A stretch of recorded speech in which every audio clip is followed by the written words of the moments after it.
forensic pathologist, Dr. Michael Baden, had been hired by the Brown family and the victim to conduct his own autopsy after the August shooting. Well, joining us again is noted criminal defense attorney Gwendolyn Lindsay Jackson. I just want to cut straight to the chase here. We were talking during commercial break here that you think that there's going to be an answer, a verdict from the grand jury tomorrow. Yes, I certainly think that's the case.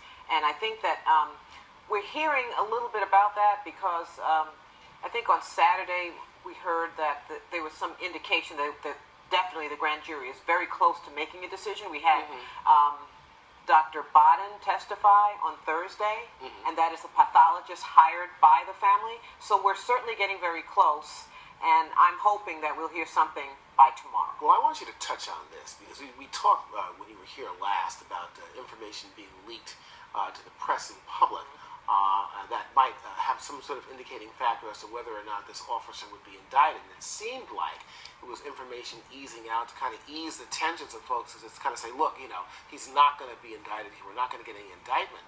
But we just got some new news about a video that was released that shows Officer Darren Wilson, although it's a little grainy and he's far away, it doesn't seem like he has any injuries on himself. And the police chief was saying, according to Darren Wilson's testimony, that he was injured, that his face was swollen after an altercation with Michael Brown. How important do you think this video may be to the grand jury as whether or not they will hand down an indictment or not?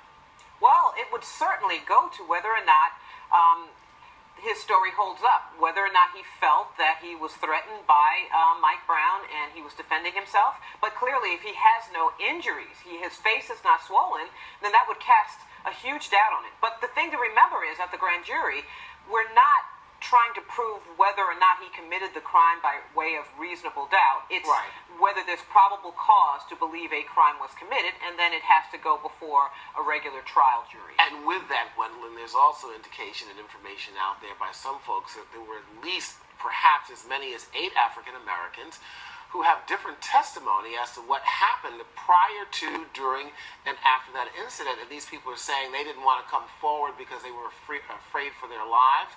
Do you know anything about this testimony or who these people might be?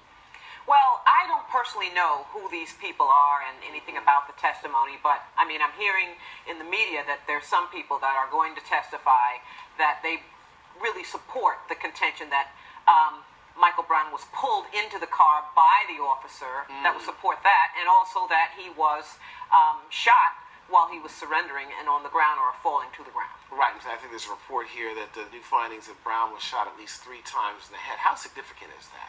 Well, I think that's very significant because if he was shot 3 times in the head, which is what I believe pathologist Baden suggested, they also looked at the trajectory. The fact that this could have happened when he was either on the ground or falling to the ground. And if that is in fact true, then it really supports the fact that this young man was summarily executed.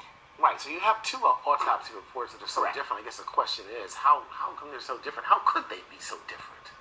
Well, that's interesting. I know that the county report suggests that there was an injury to the thumb, and it was at close range. And I don't believe Dr. Baden's report shows that. But the county autopsy, the person that conducted that actually saw the body before any work was done in terms of funeral arrangements. Dr. Baden didn't.